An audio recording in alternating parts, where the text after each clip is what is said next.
அனைவருக்கும் வணக்கம். Welcome to தாயார் குக்கிங் சேனல். இன்னைக்கு நல்ல அருமையான டேஸ்ட்ல தேங்காய் பால் சேர்த்து ஒயிட் சிக்கன் பிரியாணி தாங்க பார்க்க போறோம். நல்லா அருமையா இருக்கும் சாப்பிட்றதுக்கு. இது ஒரு வாட்டி செஞ்சு சாப்பிட்டு பார்த்தீங்கன்னா அடிக்கடிக்கு இந்த சிக்கன் பிரியாணி தான் செய்வீங்க. இப்போ வாங்க இது எப்படி செய்யலான்னு பார்க்கலாம். ஒயிட் சிக்கன் பிரியாணி பண்றதுக்கு நான் 1/2 கிலோ சிக்கன் எடுத்திருக்கேன். இதை நல்லா கழுவி சுத்தம் பண்ணி எடுத்து வச்சிருக்கேன். இது அப்படியே இருக்கட்டும். நம்ம அரிசியை ஊற வச்சுக்கலாம். அரிசி ஊற வைக்க ஒரு பாத்திரம் எடுத்துக்கோங்க. அதுல பாஸ்மதி அரிசி 2 கப்பு சேர்த்துக்குங்க. இது வெயிட் பாத்தீங்கன்னா 400 கிராம். இப்ப அரிசியில தண்ணி ஊத்தி 3-4 வாட்டி கழுவிட்டு மறுபடியும் தண்ணி ஊத்தி 1/2 மணி நேரம் ஊற வைங்க. பிரியாணி செய்யறதுக்கு அடுப்பு பற்ற வச்சு பாத்திரம் வச்சுக்கோங்க. பாத்திரம் சூடான உடனே 3 டேபிள் ஸ்பூன் எண்ணெய் சேர்த்துக்குங்க. அது கூடவே 2 டேபிள் ஸ்பூன் நெய் சேர்த்துக்குங்க. எண்ணெயும் நெய்யும் சூடாகி வரட்டும். இப்போ மசாலா சேர்த்துக்கலாம். ஒரு பிரியாணி இலை, 3 துண்டு பட்டை, 4 லவங்கம், 3 ஏலக்காய், 2 மராத்தி மூக்கு, 2 அன்னாச்சி பூ. இப்போ எல்லாத்தையும் எண்ணெயில சேர்த்துக்கலாம்.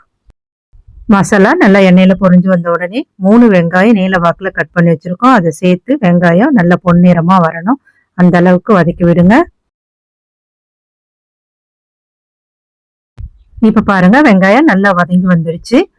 இந்த மாதிரி நல்லா வதங்கி வரணும். இப்ப இது கூட 5 பச்சை மிளகாய் சேர்த்துக்குங்க. பொடியா நறுக்குன 1/2 கைப்பிடி புதினா, 1/2 கைப்பிடி கொத்தமல்லி தழை சேர்த்து எண்ணெயில நல்லா வதக்கி விடுங்க. இப்ப இது கூடவே 2 ஸ்பூன் இஞ்சி பூண்டு விழுது சேர்த்துக்குங்க. சேர்த்து இஞ்சி பூண்டு பச்சை வாசனை போற அளவுக்கு வதக்கி விடுங்க. இப்ப இஞ்சி பூண்டு பச்சை வாசனை போய் நல்லா வதங்கி வந்துருச்சு. ஒரு தக்காளி பழம் கட் பண்ணி வச்சிருக்கோம். அதை சேர்த்து தக்காளி பழம் மேல் தோல் வதங்கி வந்தா போதும். ரொம்ப மசிய வதக்க கூடாது. தக்காளியை சேர்த்து இப்ப பாருங்க, இந்த அளவுக்கு வதங்கினா போதும் தக்காளி. இப்ப இது கூட 1/2 கப் அளவு தயிர் சேர்த்துக்கலாம்.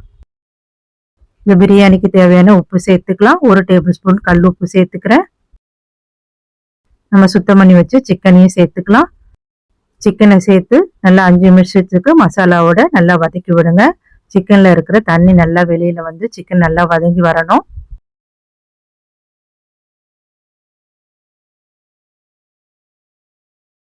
பாருங்க, மசாலாவோட சிக்கன் நல்லா வதங்கி பாதி அளவு வெந்து வந்திருக்கு. இந்த பக்குவத்துக்கு வந்த உடனே இப்ப நம்ம தேங்காய் பால் சேர்த்துக்கலாம்.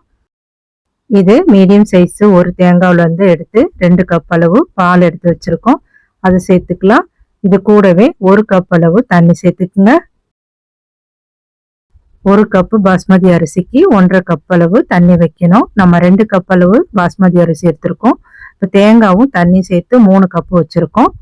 இது சேர்த்துட்டு இப்போ நல்லா கலந்து விடுங்க. கலந்து விட்டுட்டு உப்பு செக் பண்ணி பாருங்க. ஒரு கல் தூக்கலா இருக்கணும். அப்பதான் பிரியாணி செஞ்சு சாப்பிடும்போது நல்லா சுவையா இருக்கும். தேங்காய் பால் சேர்த்துக்கிறதுனால மசாலாவை ரொம்ப நேரம் கொதிக்க விடாம ஒரு கொதி கொதிச்சு மேல நுர பொங்கி வரும். அந்த டைம்ல நம்ம அரிசி சேர்த்துக்கலாம். இது கொதிச்சு வரட்டும். இந்த மாதிரி கொதிச்சு வர டைம்ல நம்ம அரிசி சேர்த்துக்கணும். ஊற வச்ச அரிசியை தண்ணி இல்லாம வடிகட்டிட்டு சேர்த்துக்குங்க. அரிசி சேர்த்து மசாலாவோட கலந்து விடுங்க.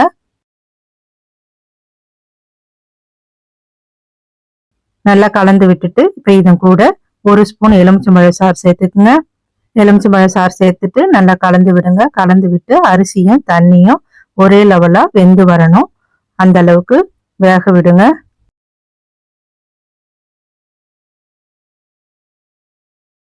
இப்ப பாருங்க, அரிசியும் தண்ணியும் ஒரே லெவலா வந்திருக்கு. சாதம் 3/4 பாகம் வெந்து வந்திருக்கு.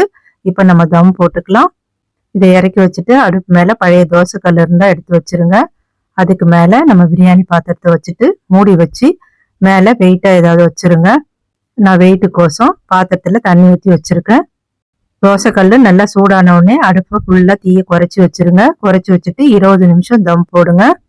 தம் போட்டு 20 நிமிஷம் ஆகுது. நம்ம ஓபன் பண்ணி பார்க்கலாம். பாருங்க, சாதம் நல்லா வெந்து வந்திருக்கு. இப்ப இதை கீழே இறக்கி வச்சு நம்ம 10 நிமிஷம் ரெஸ்ட் விடுவோம். அதுக்கப்புறம் தம் அடிச்சு பார்க்கலாம் எப்படி வந்திருக்குன்னு பிரியாணி. ரெஸ்ட் விட்டு 10 நிமிஷம் ஆகுது. இப்போ ஓபன் பண்ணி பிரியாணியை தம் அடிச்சு பார்ப்போம் எப்படி வந்திருக்குன்னு. பாருங்க, எவ்வளவு அருமையா சாதம் ஒன்னோட ஒண்ணு ஒட்டாம நல்லா உதிரி உதிரியா வந்திருக்குன்னுட்டு. ஒயிட் சிக்கன் பிரியாணி சாப்பிட்றதுக்கும் நல்லா அருமையா இருக்கும். நீங்களும் மிஸ் பண்ணாம செஞ்சு வீட்ல உள்ள எல்லாருக்கும் கொடுங்க. சின்னவங்கல இருந்து பெரியவங்க வரைக்கும் விரும்பி சாப்பிடுவாங்க. இந்த வீடியோ பிடிச்சிருந்தா லைக் பண்ணுங்க, ஷேர் பண்ணுங்க. மறக்காம நம்ம தாயார் குக்கிங் சேனலை சப்ஸ்கிரைப் பண்ணி சப்போர்ட் பண்ணுங்க. நன்றி, வணக்கம்.